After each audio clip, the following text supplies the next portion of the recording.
En el punto de vista anterior, hermanas y hermanos, reflexionaba sobre este tesoro que el Papa nos ha entregado con la carta a los sacerdotes con ocasión de la inauguración del año sacerdotal, que como sabemos ha comenzado el viernes 19 de junio con ocasión de la fiesta del Sagrado Corazón de Jesús, que tradicionalmente se dedica a rezar por la santificación de los sacerdotes. El Papa, cuando seguía reflexionando sobre el papel de los sacerdotes en esta carta, hablaba de la importancia de cómo es necesario que los presbíteros, citando acá al Concilio Vaticano II, estén en la capacidad de, acá cito textualmente al Concilio Vaticano II, reconocer sinceramente y promover la dignidad de los laicos y la función que tienen como propia en la misión de la Iglesia. Deben escuchar de buena gana a los laicos, teniendo fraternalmente en cuenta sus deseos y reconociendo su experiencia y competencia en los diversos campos de la actividad humana para poder junto con ellos reconocer los signos de los tiempos. Esto a mí me parece fundamental, me parece que realmente pone el acento sobre lo que hoy en día debe ser la relación entre los laicos y los sacerdotes. Muchos laicos se quejan de que los sacerdotes no escuchan suficientemente. Hay que entender que no siempre los sacerdotes pueden hacer lo que los laicos le piden. Entre otras razones, yo soy testigo de ello, y recuerden que no soy sacerdote, en consecuencia no estoy defendiendo acá al gremio, pero ¿cuántas veces los sacerdotes encuentran verdaderas dificultades porque cada laico espera que el sacerdote haga lo que ellos le recomiendan? Y muchas veces los laicos no saben que el sacerdote está recibiendo sugerencias absolutamente contrarias. Las homilías deberían ser un poco más largas. No, las homilías deberían ser más cortas.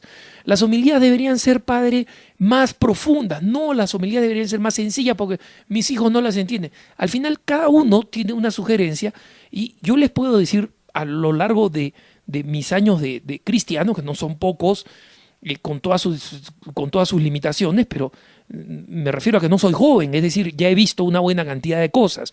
Puedo decir que existe un proceso creciente de sacerdotes que escuchan más a los laicos. ¿Los escuchan suficientemente? No. Y por eso es que el Papa está diciendo que hay que escuchar más y recuerda este pasaje del Concilio Vaticano II. Pero los laicos tenemos que comprender también que hay dificultades en este proceso y que nosotros tenemos que colaborar para hacernos escuchar de la mejor manera posible.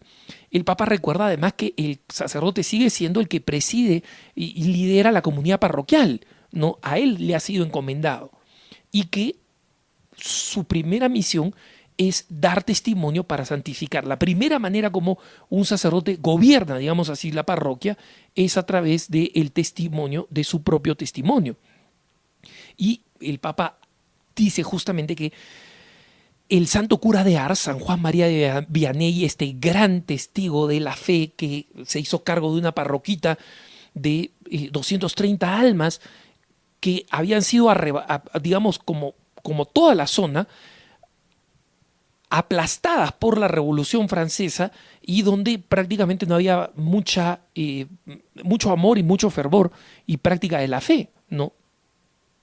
Justamente el cura de Ars decía que el sacerdote, si es que estaba empeñado en ser un buen testimonio, él era capaz de poder mover a los fieles y él lo veía con su propio compromiso de aplicación y de celo cristiano.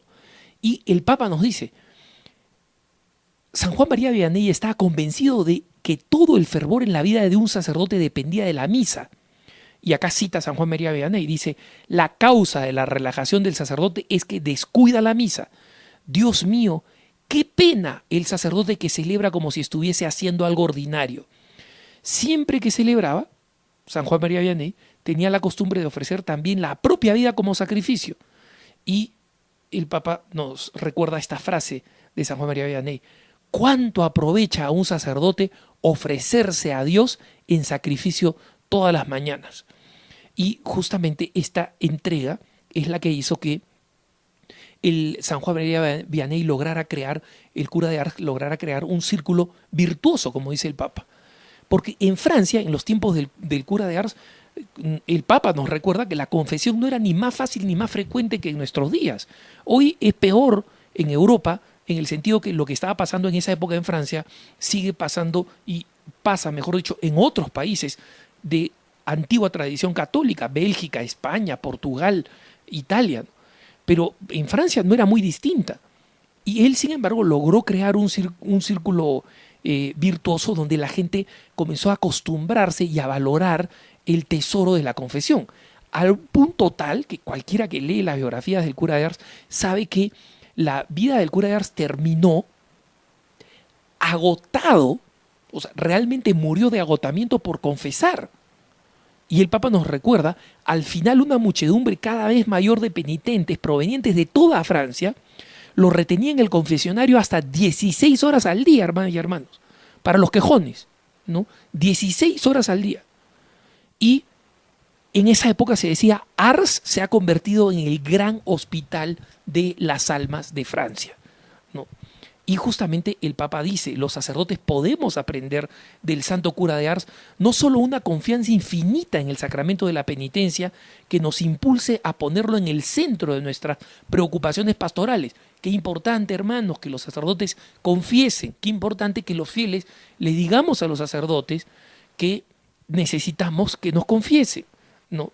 Y el santo cura de Ars, en ese sentido, se dedicaba a confesar a cada fiel según sus propias características. Él nunca hizo, digamos, un rasero así común, digamos, así, que no reconociera cada una de las características propias de las almas, ¿no?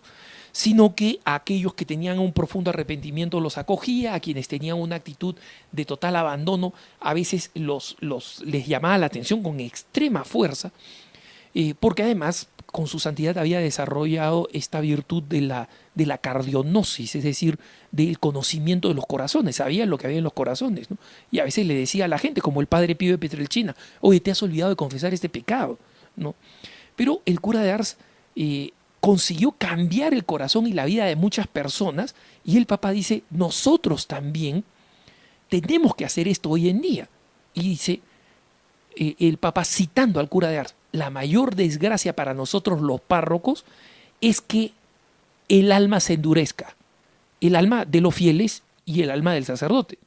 Y el Papa nos dice, con estas palabras, el santo cura de Ars se refería al peligro de que el pastor, el párroco, el sacerdote, se acostumbre al estado de pecado o indiferencia en que viven muchas de sus ovejas. Y eso es lo que no puede pasar, hermanas y hermanos, que los sacerdotes se acostumbren al hecho de que los fieles sean, en el fondo, infieles. Y justamente la mayor forma de enseñar es con su propio testimonio, viviendo, como dice el Papa, los consejos evangélicos como los debe vivir el sacerdote. Un sacerdote no puede vivir la pobreza como la viven los monjes o los religiosos.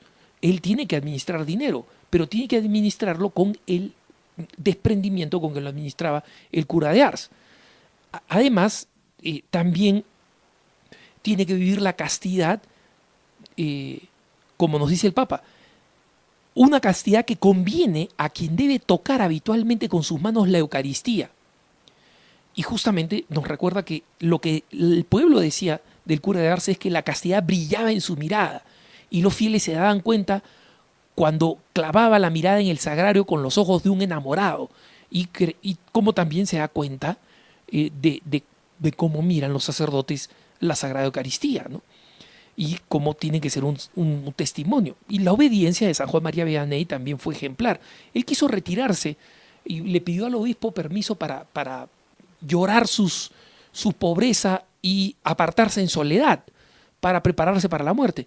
El obispo le dijo, no, se necesita que tú sigas ahí. Murió todo lo contrario que apartado de la multitud, murió prácticamente aplastado por la multitud, fatigado por la multitud, ¿no?